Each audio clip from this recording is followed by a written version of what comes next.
खास करके हिंदी में इसलिए कह रहा हूं कि नेशनल मीडिया के लिए अनुवाद दोबारा करने की जरूरत नहीं, और खास करके हमारे जो नागालैंड से आए हुए साथी है वो इंग्लिश में ज़्यादा कंफर्टेबल होते हैं मगर हिंदी सभी समझते हैं, और इसलिए मैं मराठी, हिंदी और अंग्रेजी तीनों में अलग अलग ना बोलते हुए हिंदी में बोलूंगा तो हमारे मराठी भाषिक, हमारे महाराष्ट्र में भी सभी भाई बहनों को हिंदी कम ज्यादा मगर समझती सबको है।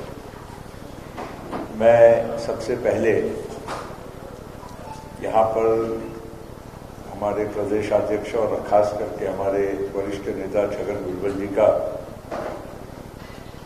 और आए हुए हमारे नागालैंड के पार्टी के हमारे अध्यक्ष वांथुंगो जी है, हमारे यहाँ पर जो हमारे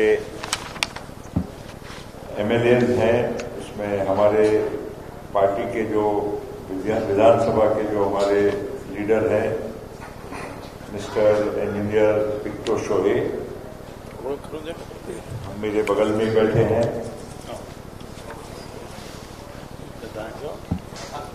नहीं, सॉरी, वांथुंगो जी हमारे अध्यक्ष बैठे हैं। बस हाथ उठा। हमारे एमएलए और लीडर पिक्टो शोहे हैं, मिस्टर डेप्यूटी हमारे जो लीडर हैं मिस्टर पुथाई लोंगोन, हमारे चीफ विप है मिस्टर नामरी नेहांग, हमारे डेप्यूटी विप है मिस्टर मोहन बेमो होमसो, हमारे पार्टी के एमएलए और स्पोक्स पर्सन है मिस्टर टोयो येपटोमी, दूसरे हमारे एमएलए मिस्टर पोंगशी फोंग और हमारे सातवें एमएलए मिस्टर मानखाओ कोनिया। हमारी महिला की अध्यक्षा है मिसेस लिंगबेनी होमसो और युवक के हमारे जनरल सेक्रेटरी है तासोनी आइसैक और मिस्टर विकी ओडियो। मैं आप सभी हमारे नागालैंड से आए हुए साथियों का स्वागत करता हूं।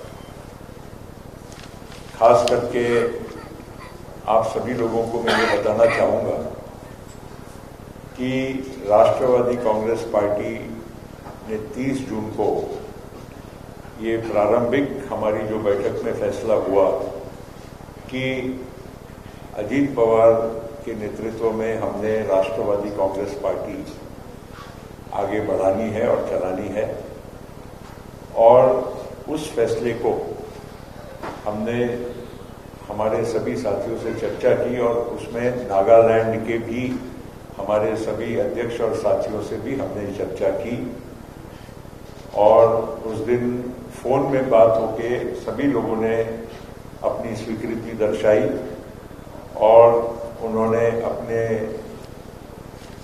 एफिडेविट्स भी श्री अजीत पवार के नेतृत्व में हम काम करना चाहते हैं, पार्टी बढ़ाना चाहते हैं, ये उन्होंने हम सबको सूचित किया।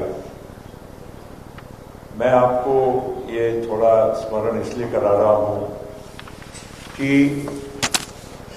हमारी पार्टी राष्ट्रीय मान्यता प्राप्त पार्टी थी, लेकिन अप्रैल 2023 में चुनाव आयोग की ओर से हमारे पार्टी की जो राष्ट्रीय मान्यता थी उसको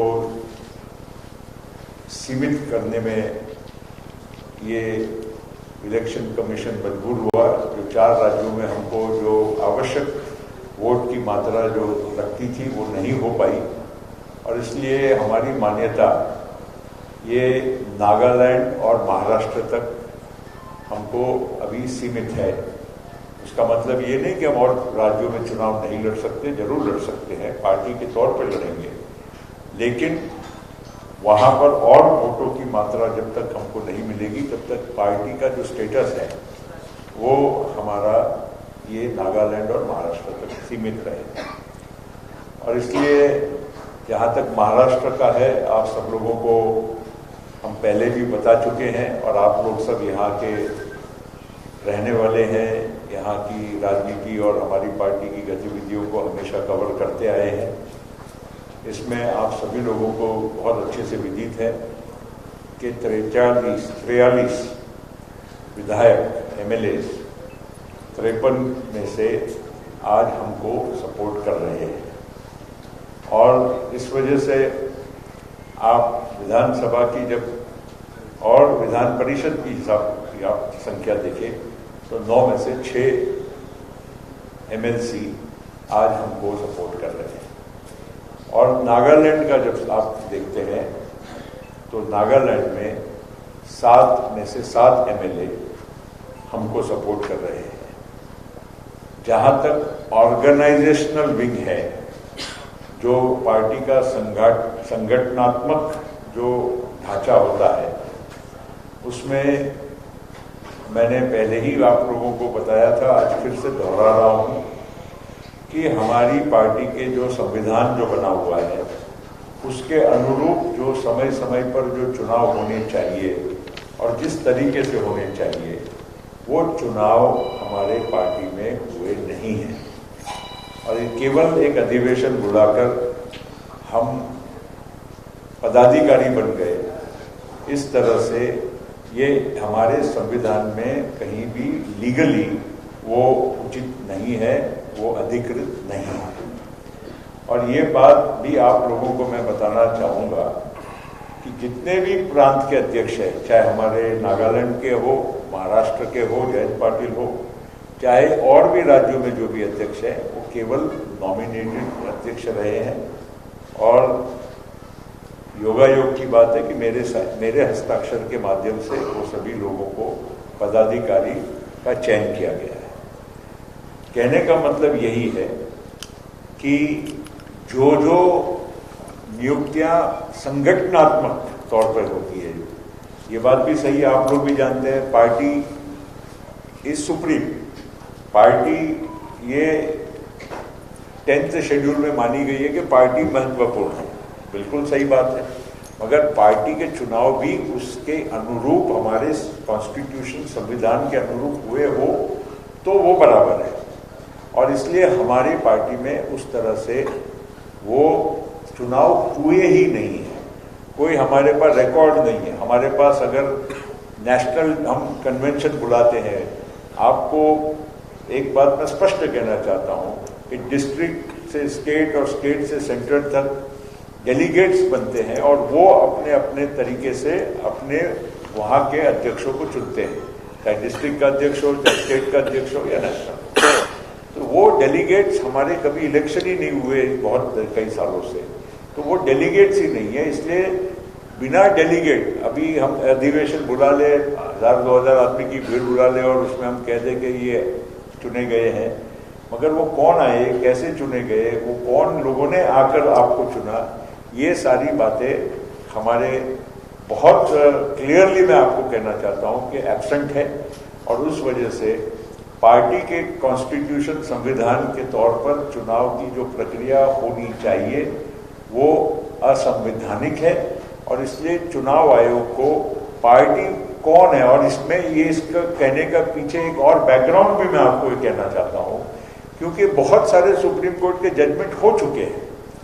हमारे ही पार्टी एनसीपी में PA संगमा वर्सेस शरद पवार का भी एक पिटीशन था 2003 में, और वो योगायोग से मैं ही उस पूरे पिटीशन को उस समय पर चुनाव आयोग के समक्ष हैंडल करता था।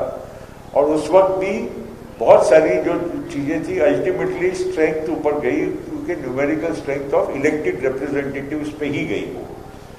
और वही बात यहाँ पर संविधान में कई मतलब ऐसे जो चुनाव की जो प्रक्रियाएं हुई है और उसके बाद चैलेंज भी हुई है। सादिक अली का एक बड़ा फेमस केस है, और भी केसेस हैं, जब मुलायम सिंह जी का एक केस था। ये सारे जो केसेस जो हमने अध्ययन किए हैं उसमें जब पार्टी के संगठन के माध्यम से आप पार्टी किसकी है ये फैसला जब नहीं कर पाते हैं, तो इलेक्टेड रिप्रेजेंटेटिव्स के माध्यम से ही ये फैसला होता है। और मैं आप लोगों को इसलिए ये कहना चाहता हूँ जरा स्पष्टीकरण से, क्योंकि हमारे महाराष्ट्र में बहुत सारा कंफ्यूजन आप लोगों को भी है, जनता को भी है और आप लोगों को भी है, क्योंकि अभी एकनाथ शिंदे जी वाला कोई केस के बारे में चलता है। हमारे केस का उनके केस से बिल्कुल कोई ही ताल्लुकात नहीं है। हमारी प्रक्रिया बहुत अलग तरीके से जो हमने ये पूरी अपनाई है, और जिस माध्यम से हमारी पार्टी में जो ये स्प्लिट हुआ है, ये फिलहाल में जो दूसरी जो केसेस चल रही है, स्पीकर के सामने कुछ चल रहा है, कोई सुप्रीम कोर्ट में मामला चल रहा है, कॉन्स्टिट्यूशन बेंच के मामले को लेकर कुछ लोग बात करते हैं। मैं आपको ये विश्वास के साथ कह सकता हूं कि सारी बातों को हम लोगों को जानकारी है, उसका अध्ययन हो चुका है। अध्ययन करने के पश्चात ही हमारे सारे ये प्रक्रियाएं ये जो हमारी हुई है, इसलिए कहीं भी किसी के मन में ये किंतु परंतु नहीं होना चाहिए। हम ये नहीं कहेंगे कि कल चुनाव आयोग क्या फैसला करेगा, लेकिन जो आधार पर ये सब कानूनी प्रक्रिया को ध्यान में रखते हुए कदम उठाए गए हैं, उसमें कहीं भी हमारे मन में या हमारे को जो कानूनी जो हमारे सलाहकार है उनके मन में कोई शंका नहीं है। ये मैं आप लोगों को इसलिए स्पष्ट कर रहा हूं क्योंकि बहुत सारा कंफ्यूजन शिंदे जी के केस वाले मामले से, मैं उनके केस में भी क्या होगा नहीं होगा मेरा कोई इसमें कोई अभिप्राय नहीं है। मैं सिर्फ ये इसलिए कह रहा हूं कि कुछ लोगों के मन में ये कंफ्यूजन नहीं होना चाहिए, ये मैं स्पष्ट करना चाहता हूं। अब रहा जहां तक नागालैंड का सवाल है, हमारे सभी जनप्रतिनिधि यहाँ पर हैं, वो अपनी स्वेच्छा से, और आज से नहीं, वो तो हमारे साथी पहले दिन से हमारे साथ, मतलब उन्होंने दूरध्वनि से ही बात करके कह दिया कि भाई बिल्कुल ये फैसले में हम आपके साथ हैं, बिल्कुल हम हमारी एफिडेविट्स आज के आज करके आपको भिजवा देते हैं। तो उन्होंने उसी दिन 30 तारीख को ही हम लोगों को वहाँ से अपने सब एफिडेविट करके भिजवा दिए। और दूसरी बात मैं आपको कहना चाहता हूँ कि हमारी नागालैंड की यूनिट को एनसीपी के नेतृत्व ने अधिकृत तौर पे, हमारी ये फैसले के बहुत महीनों पहले चुनाव होने के, इनके चुनाव के तुरंत पश्चात बाद एनडीए में अधिकृत हमने शामिल होने की लिखित इनको परमिशन दी हुई है।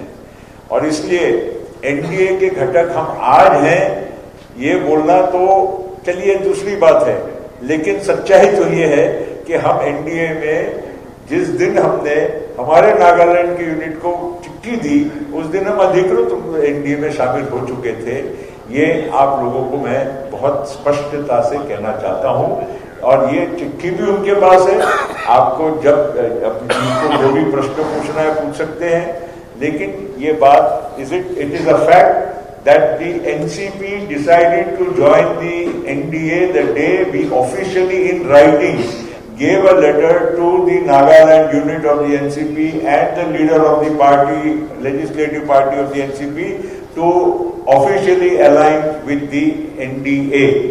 So this has been done in the past, much before the decision, whatever is now being in the intra-party issue of the party, which is now, we had joined the NDA much earlier.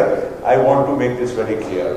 And therefore, just to put it in concise, the NCP is a recognized party in the states of Maharashtra and Nagaland, and both the units of Maharashtra and Nagaland in terms of legislative party are 43 out of 53 MLAs in Maharashtra, 6 out of 9 MLCs in Maharashtra, 7 out of 7 MLAs in Nagaland, and the organizational structure of the party, where the elections supposed to be taking place from the district to the state and state to the central level, none of these elections have been held. All the people who are holding positions, including the party president of whether it is Nagaland or Maharashtra or any other state in the country, or any office bearer, has only been appointed, not elected. And it is a coincidence that all have been appointed with under my signature. So I just want to mention very clearly that on the basis of the organizational structure, we agree that 10th schedule and the party is supreme, but the party can only function within the constitutional parameters of its own constitution. And within our own constitution, no elections have been taken place in the last many years, either at district level, state level, or at the national level, the way it is supposed to be held. You cannot just have a convention. Who are the people in the convention? Just because you have 2,000 people sitting across, you cannot say that, this is the organizational strength of the party. 2,000 people don't represent the party. The people who get elected from the grassroots to the district, to the state, to the center, from every state of the country. Because when our organizational elections took place, we were then recognized as a national party. When the so-called intra-party issue came up in the party, we are only now recognized in the states of Nagaland and Maharashtra. So when we have taken this decision, the party is only recognized in Nagaland and Maharashtra, and according to the legislative parameters and all the past precedents of the Supreme Court judgments, of Election Commission judgments, when they are unable to decide whether the organizational structure is complete or not, the only other test lies for them is to decide on the basis of elected representatives. And therefore the elected representatives of Maharashtra and Nagaland are the basic parameters. It is another thing just to say, for coincidence, that the MLA of NCP in Jharkhand has also decided to support us, and that is why it is just a matter of time. But of course, we cannot tell you what the Election Commission, it is in their wisdom. But we have gone on the basis of all the previous judgments of the Supreme Court, even Election Commission judgments, even Election Commission judgment in the case of NCP itself in 2003, in the case of P.A. Sangma versus Sharad Pawar. And in that also, the basic test was to see who has got the more numbers. So that has again been demonstrated by many judgments in the case of Mulayam Singh Yadav and others. So based on these parameters, I would like to say that our MLAs have in Nagaland not only decided on 30th June to support Ajit Pawar, but they have supported the NDA on basis of our permission given officially by the NCP to them in the past, even before this 30th June incident, where we have allowed them to support and join the NDA government in Nagaland. So with these words, I would like to take questions from all of you, as well as if you want, our MLA and spokesperson will speak on behalf of all. So whoever wants to ask questions. When was your election held in Nagaland? 27 February. Sharad Pawar ki sign chal letter. You say you had a letter signed by Sharad? Date. No, they asking. No. They are. You ask your question in English or Hindi, then he will answer. Okay, 1 minute. I will just make it very clear. We gave a letter of support to the government in Nagaland, correct? Now you can answer that. Date, we can give you the letter, we'll send it to you. We'll send the copy of the letter. You have the copy of the letter here. Immediately after Nagaland election. Or when you have it there, you send it.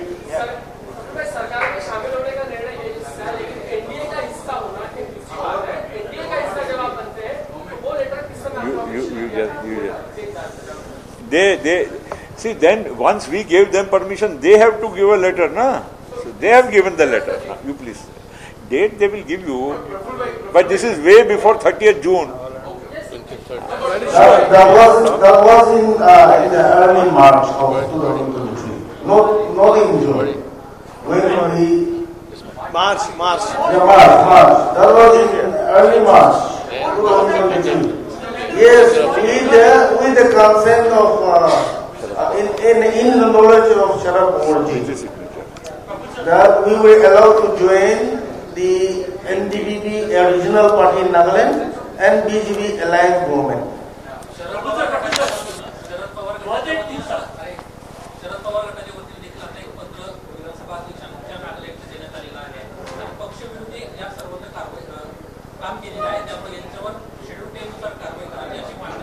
तो मागणी आम्ही असं आहे, schedule 10 प्रमाणे त्यांनी पत्र दिलं आहे यांच्या विरोधात. आम्ही पत्र यांच्या विरोधात सगळीकडे दिलेलं आहे ना. आम्ही त्यांच्या स्पीकरला आम्ही पण अवगत केलं आहे, असं काही नाही आहे. एक बघा, हे 10 शेड्यूल प्रमाणे आम्ही पण इथे त्यांच्याकडे जे असलेले आमदार आहेत त्यांच्या विरोधातही आम्ही दिलेलं आहे. आणि यांच्याकडे जे त्यांनी पत्र दिलं आहे त्याच्या अनुषंगाने जे स्पीकरकडे आम्हाला जे आमच्या म्हणणं होतं ते आम्ही व्यवस्थित मांडलेलं आहे. तर हे काय याची टेस्ट काय होईल? पहिली टेस्ट तर इलेक्शन कमिशन आहे.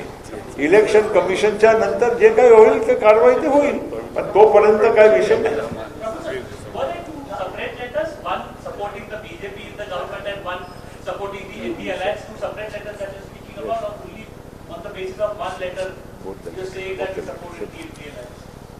No. First of all, there is actually since I have not apprised you of the details, you are not understanding the ground reality. First and foremost, in Nagaland, the Nagaland Legislative Assembly election was held in February 27, and on 2nd March the results were declared. There were 12 NCP candidates in Nagaland, out of which 7 came out victorious.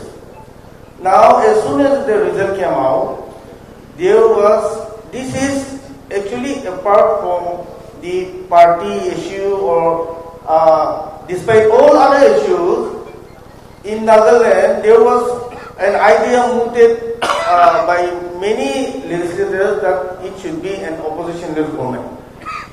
Let me give you the basic background. Then only I think the friends from the media will understand. So there was an idea mooted that there should be an opposition-led government in Nagaland, including BJP, including all parties, and that is vis-a-vis the Nagaland political issue. That is not in the political party issue. It was the Nagaland political issue, which is still under negotiation. So in that time we have requested, especially our most respected Professor Patilji. We have been communicating with him at that time also. So he understood, and probably he had impressed upon Sharad Pawar also, and we were allowed to join the government, and which at present also is oppositionless. So there is no opposition party. There, let me point it out to you that there is one JDU MLA in Nagaland. Now JDU is not in NDA. Yet in Nagaland, JDU is also supporting the government. So, so that you can understand the background, I have gone back to. Okay. Was it directly communicated from Mr. Sharad Pawar to you, or it was between Mr. Sharad Pawar, then Praful Patel, and then to you? No, we have communicated through our General Secretary and Praful Patilji, and we received a letter allowing us to support the government. So, Letter from Pawar. Yeah. Letter from Not called NDA. Yeah. BDA. Separate alliance, correct? pardon me? It is not called NDA. It is a separate alliance with the BJP. So almost all, you see, he has mentioned whatever the local politics is there, but the BJP is the part of the alliance. You people at that time wrote it is NDA, and now while asking a question, you are asking the other question. You all wrote NDA. Going by the argument being put up, then JDU is also part of the NDA alliance. That's what JDU is also supporting. No. Listen, we are not concerned about JDU, we are talking of NCP. My point is, in the context of Nagaland, all parties are with the government, and the government is led by the regional party NDPP and BJP. NDA में शामिल होने का उस वक्त का फैसला क्या condition था कि एनडीए में शामिल हो जाइए अगर आप सरकार का हिस्सा बनते हैं? देखिए, ये सब बातें करने का मतलब नहीं है. मैं आपको खाली आपके ही प्रश्नों को ही मैं उत्तर देना चाहूंगा. आप जब हमने पत्र दिया था पवार साहब के माध्यम से ही दिया था, क्योंकि वो पार्टी के प्रमुख होने की वजह से उनका ही पत्र देना पड़ता था। तो उनके पत्र के माध्यम से हमने जब उनको सपोर्ट किया तो आप ही लोगों ने लिखा कि हमने एनडीए को सपोर्ट किया।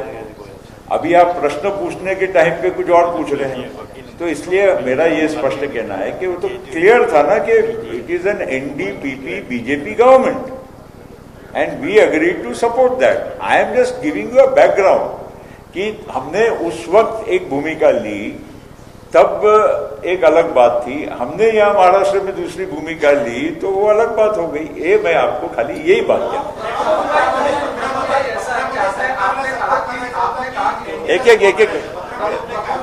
एक कोई भी एक पूछो।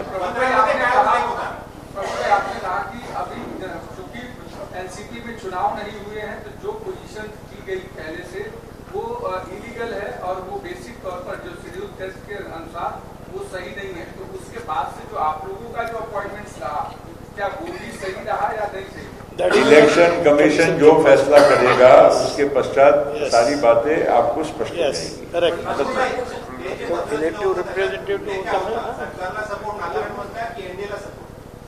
असं आहे, आता तिथे पत्र काय दिलं आहे?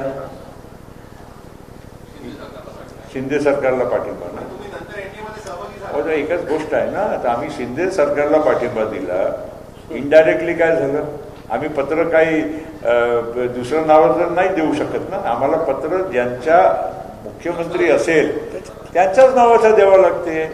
मग असं आहे की प्रश्न विचारायचा एक पद्धतीनं, उत्तर आम्ही दुसरं द्यायचं, कसं होऊ शकते? दोन्ही एकच पाहिजे ना। जे ज्यांच्या नेतृत्वामध्ये सरकार कायम असेल, अस्तित्वात असेल, त्यांनाच म्हणजे आम्हाला पत्र द्यावं लागते ना। एक मिनिट, एक करून ना।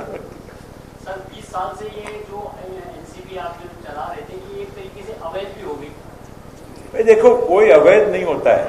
जब कोई भी इशू खड़ा होता है तब वो प्रश्न आता है, और ये सभी राजनीतिक पार्टी में होता है, उसमें कोई ऐसी बात नहीं है। जब कोई इशू आएगा तब कोई वो उसका जब प्रश्न खड़ा होता है उसके बाद का क्या फैसला होता है, उसके बाद क्या गतिविधि होती है, ये महत्वपूर्ण है। एक मिनट देतो। नवीन पार्लमेंटच्या उद्घाटनाच्या आधी सेंट्रल हॉलमध्ये तुमच्या पवार साहेबांचे फोटो खूप चर्चेचा विषय झाला होता। त्यानंतर वेगवेगळ्या प्रतिक्रिया, म्हणजे आम्ही राजकारण आणि शिष्टाचार म्हणजे काय? शिष्टाचार सोडून द्यायचा म्हणजे शिष्टाचार एखादा म्हणजे आमचे नेते जे आहे त्यांच्या आधार आम्हाला काही म्हणजे एक राजकीय भूमिका वेगळी आम्ही काही घेतली, त्यामुळे काय त्यांच्या प्रती आमचा आदर कमी करायचा की त्यांचा सन्मान आमच्या मनामध्ये कमी व्हायचा, हे काही कारण नाही आहे। थोडाफार म्हणजे माझ्यासारखा माणूस किंवा आम्ही बसलेले जे काही आहो, आमची भूमिका थोडी या बाबतीत त्याला वेगळी आहे। त्याच्यात काही कोणाला काय आक्षेप आहे का काय कोणाचा? एक मिनिट, एक आणि नंतर याबाबत चर्चा अशी होती की तो फोटो तुम्ही समाज माध्यमांवर टाकला, त्यामुळे शरद पवार यांनी तुमच्याकडे नाराजी हे कुठे कोणी म्हटलं? मी तर कुठलंही क्लिप ऐकली नाही। फक्त एक बातमी कोणी चालवली की असं ते म्हटले, कुठे म्हटले, कोण म्हटले, काय कोट नाही, काय नाही। म्हणजे वृत्तवाहिनीनी पण असंच म्हणजे उगीच म्हणजे बॉल चेंडू टाकायचा, हे म्हणजे योग्य नाही बाबा। क्रिकेटची सीजन आहे म्हणून बोलतोय, असा नाही। कुठेही त्यांनी असं कुठेही बोलले नाही। आणि मी माझी एक चांगली भावनाने मी जर फोटो शेअर केला तर त्याच्यात वाईट काय आहे? म्हणजे पहिला दिवस संसदेचा होता आणि एक नवीन वास्तूमध्ये, आणि योगाने साहेबांनी आम्ही शेजारीच असतो तिथे, तर आम्ही जर तिथे प्रथम दिवस एक नवीन वास्तूमध्ये एक आमचे आदरणीय नेत्याच्या बरोबर आम्ही फोटो जर काढला आणि चहा पाणी घेतलं तर काय त्याच्यात काय चुकीचं आहे का? आणि त्यांनी कुठे नाराजी व्यक्त केली त्याची मला एक क्लिप दाखवा। नाही, तटकरे राज्यसभाचे सदस्य व्हायचे आहेत।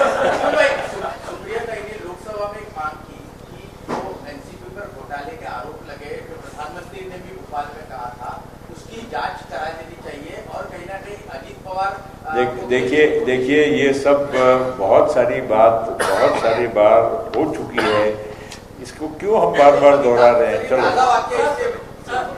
हाँ बोला चला मागून एक पुढे हाँ चला बोला ना हाँ 30 सप्टेंबर पर्यंत इलेक्शन कमिशन कडनं आम्हाला असा जो रिझल्ट येण्याची अपेक्षा आहे. मला त्याच्यावरच बोलायचं आहे. आतापर्यंत 4 ठिकाणी आता या वेगवेगळ्या इलेक्शन चालू होणार. एक इलेक्शन कमिशन, दुसरं तुमचं स्पीकर आणि deputy chairperson of whatever the chairman, नंतर इकडचे असेंब्ली, इकडचे काउन्सिलर आणि तर मग are you still looking at that deadline of September 30th का हे प्रोलॉंग होणार? नाही आमच्या my question is still remain. And the second issue, तुम्ही जे वारंवार सांगताय आम्हाला की 10 शेड्यूल आम्ही अभ्यास केलेला आहे, 10 शेड्यूलचं आम्हालाही सगळं माहिती आहे, तर how do you see that? Don't you think there is a bridge of 10 schedule when you have shifted to that time? या संदर्भात व्हॉट्स युअर पोझिशन नाव? आता जोग साहेब तुम्ही जरा आमच्यापेक्षा काही कमी अभ्यास करत नाही. मी तुम्ही उशिरा आले, मी त्याच्या आधी सगळ्यांना मी सांगितलेलं आहे 10 शेड्यूलच्या प्रमाणे. मग आमच्या एक पार्टीच्या कॉन्स्टिट्यूशन आहे ना, तर पार्टीच्या कॉन्स्टिट्यूशन प्रमाणे आम्हाला पण प्रत्येक गोष्ट जर आम्ही केली असती तर हा विषयच राहिला नसता. पण 10 शेड्यूलच्या प्रमाणे जे काही म्हणजे पार्टीच्या इंटरनल इलेक्शन्समध्ये सुद्धा जे काही आम्हाला कारवाई करावी लागते ते झालेली नाही. तो विषय तिथेच थांबवा. दुसरी गोष्ट तुम्ही काय विचारलं मला, सप्टेंबरची 30 तारीख मी एक अंदाजी सांगितली होती ना. मी काही इलेक्शन कमिशनर नाही आहे, चीफ इलेक्शन कमिशनर, की मी तारीख ठरवू शकतो. पण एक साधारण अंदाज होता. पण ते अंदाज एक 6 दिवसांनी चुकलं, कारण आता 6 ऑक्टोबरला त्यांनी सुनावणी सुरू करायची असं त्यांनी आम्हाला पत्र दिलं आहे. आता 6 तारखेला असेल, 1, 2, 4 तारखा पडू शकते. आम्हाला वाटते की एक 8-15 दिवस आणखीन लागतील. पण हिअरिंग झाल्यानंतर मग त्यांना निकाल द्यावा लागेल. निकाल एकदा इलेक्शन कमिशननी दिलं तर मग आपोआपच बाकीचे जे काही जे तुम्ही म्हणतात त्या बाकी प्रोसेस काय फारशी काय राहणार नाही. एक इकडे मग मी आता त्याच्यात जास्त खोलात जाणार नाही. तुम्हाला जे काही समजायचं होतं, जे काही तुम्हाला माहिती द्यायची होती मी दिली. हा आता बोला. एक मिनिट अमित शाह मुंबई में आए थे, उस दौरान ना आप ना अजीत पवार कोई के साथ में मुस्लिम आरक्षण को लेकर पहले बीजेपी ने विरोध किया हुआ है. अजीत पवार कहते हैं कि मुस्लिम आरक्षण लागू, इसके लिए चर्चा करेंगे. क्या पार्टी और तीनों पार्टियों के बीच सब कुछ समन्वय ठीक चल रहा है? पहली बात आपने कहा अमित शाह जी मुंबई आए थे, बहुत अच्छी बात है. मुंबई हमेशा आते हैं और लाल बाग के राजा के दर्शन के लिए वो गए. मुख्यमंत्री महोदय के यहाँ गणेश जी बैठते हैं, उप मुख्यमंत्री जी के फडणवीस जी के यहाँ थे, तो वहाँ दोनों ठिकानी वो गए, वो दर्शन उन्होंने लिए. इट वॉज नॉट कोई ऐसी कोई हमारी कोई पॉलिटिकल मीटिंग पहले से तय होती तो हम जरूर रहते, उसमें क्या प्रॉब्लम है. मैं भोपाल में था, अजीत दादा शायद पूना में और बारामती में थे, उनके भी पूर्व नियोजित कार्यक्रम थे. अगर हमको उनकी सूचना होती कि मीटिंग है तो हम ज़रूर कुछ घंटों के लिए आके हम जा सकते थे. इसमें कोई बहुत ज़्यादा प्लीज़ ऐसा मत सोचिए. इतने छोटी छोटी बातों को लेके हमारे में कोई दुरावा होने वाला नहीं है. अच्छे से ही चलेगी सरकार और अच्छे से पहले से बताया नहीं गया था. लाल बाग के राजा का दर्शन करने के लिए वो क्या हमको पहले से बताएंगे? हमको क्यों बताएंगे? वो ठीक है, वो उनके पार्टी के हिसाब से और मुख्यमंत्री को एक शिष्टाचार के नाते उनको प्रोटोकॉल में आए होंगे. मुस्लिम आरक्षण को लेकर हमारे को कोई इसमें वाद विवाद में भाई साहब आपकी बातों में पड़ना नहीं है. ये ऑलरेडी कोर्ट का फैसला हुआ है इन द पास्ट. अब आगे जो होगा तो आपको बताएंगे जब कोई ऐसा विषय आएगा. तो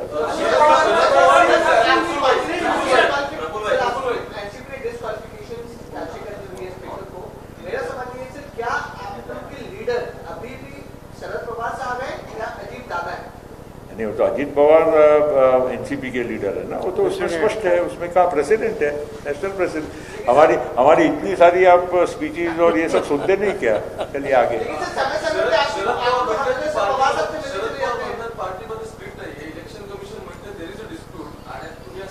इलेक्शन कमिशनने म्हटलं ना डिस्प्यूट आहे. तुम्ही असं म्हणता की आम्ही थोडीशी वेगळी भूमिका घेतली, परत त्या सगळ्यांवर संभ्रम वाढतो असं वाटत नाही. काय थोडीशी वेगळी म्हणजे काय? आम्ही वेगळीच भूमिका घेतली आहे. थोडीशी काय? अजित पवार साहब का जो बयान नाही दुसरा कोणाला नाही सगळ्यांना संधी द्या. आता यांना बोलू द्या. तुमची राज्यसभेमध्ये शरद पवारांसोबत भेट झाली, फोटो सेशन झालं, चहा पाणी पण झाली, काही मन की बात झाली का? नाही असंच म्हणजे मग म्हटलं ना तुम्हाला. आता माझ्या कुठेही मला भेटणार काही माझी अचानक भेट झाली तर मी माझ्या पद्धतीनं माझे वंदनीय नेते आहे तसं मी त्यांच्या आदराने सन्मान तर करणार आणि करतच राहणार. मी आज नाही कधी पण तुम्ही विचारलं तर आज विचार. एक मिनट जिसका नहीं हुआ है इनको पूछ लेते.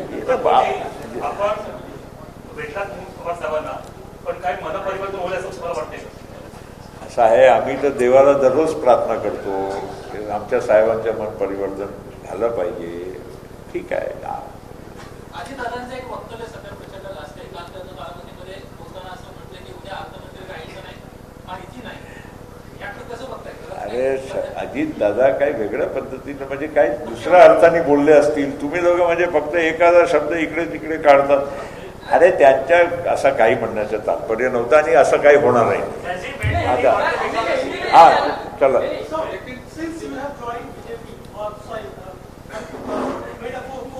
Thank you for correction.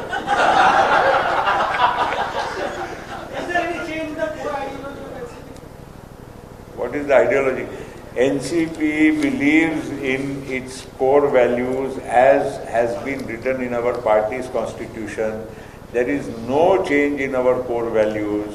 And we believe in Maharashtra, our Bhujbal Sahib is here, Takkare is here. We believe strongly in the values what we call Shahu Phule Ambedkaranचे विचार आणि ते त्याच्या आधारावरच महाराष्ट्र आणि आमचा पक्ष चालवणार आम्ही. चला लास्ट देखो don't bring people who have fought for India's freedom struggle and who have I have great respect for every single human being who has made you and me see this good day of freedom in this country. So we should not narrow down freedom fighters and people of great stature and bring them into such small politics. Thank you. The last. नहीं आपका हो गया. बयान है कि जो अभी अजित पवार ने जो बारामती में कहा कि मैं आज मंत्रालय में कल रहूंगा, पता नहीं सरकार के दायरे में. वो तो सबके लिए लागू होता है. कल रहे ना रहे सभी का रहता है. ये कहते हैं कि अजित पवार सावधान हो गए, सतर्क हो गए, अच्छी बात है, निश्चित रूप से एनालिसिस करेंगे. इस पूरे कुछ नहीं इसके बारे में कहना. Nothing else. Not so serious. Last.